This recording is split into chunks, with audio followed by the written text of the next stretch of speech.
వజ్రాలు అడగలేదు, హృదయాన్ని అడిగాడయ్యా.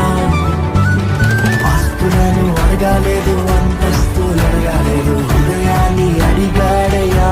మనుషులను చేశాడయ్యా, ఈ లోక